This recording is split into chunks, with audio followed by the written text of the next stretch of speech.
வணக்கம். ஆகாஷ்வாணி புதுச்சேரி செய்திச் சுருக்கம் வாசிப்பவர் கோதை நாயகி. குடியரசுத் தலைவர் திருமதி திரௌபதி முர்மு டேராடூனில் நேற்று நடைபெற்ற 11வது சர்வதேச யோகா தின விழா நிகழ்ச்சியில் பங்கேற்று பேசினார்.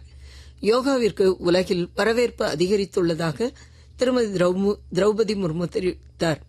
பிரதமர் திரு நரேந்திர மோடி விசாகப்பட்டினத்தில் நேற்று நடைபெற்ற யோகா தின விழா நிகழ்ச்சியில் பங்கேற்று பேசுகையில் யோகக்கலை அனைத்து மக்களையும் அமைதிப்பாதையில் வழி நடத்துவதாக தெரிவித்தார்.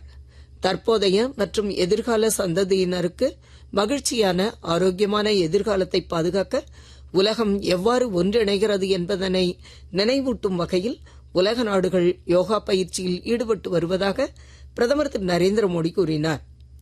எகிப்து நாட்டு வெளியுறவுத்துறை அமைச்சர் டாக்டர் அப்டலேட்டி நாளை 2 நாள் பயணமாக இந்தியா வருகிறார்.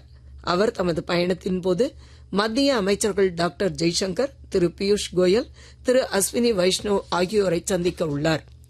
புதுச்சேரி அரசு பணியாளர் மற்றும் நிர்வாக சீர்திருத்தத் துறையில் உதவியாளர் பணியிடத்துக்கான 2ஆம் நிலை தேர்வு புதுச்சேரியின் 4 பிராந்தியங்களிலும் இன்று காலை 10 மணி முதல் நண்பகல் 12 மணி வரை நடைபெறவுள்ளது.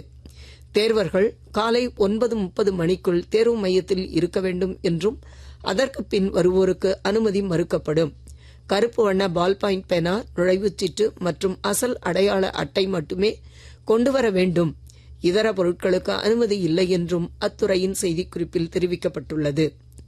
இந்திய ராணுவத்தில் சேர்வதற்கான வாய்ப்புகள் குறித்து நகர்ப்புற மற்றும் கிராமப்புற இளைஞர்களை ஊக்குவிக்கவும் தெரிவிக்கவும் வழிகாட்டவும் காரைக்கால் மாவட்டத்தை உள்ளடக்கிய ஒரு சிறப்பு தொலைத்தொடர்பு திட்டத்தை ராணுவம் தொடக்கியுள்ளது.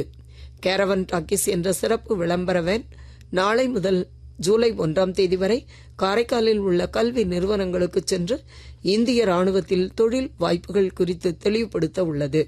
இத்துடன் இந்த செய்திச் சுருக்கம் நிறைவு பெறுகிறது.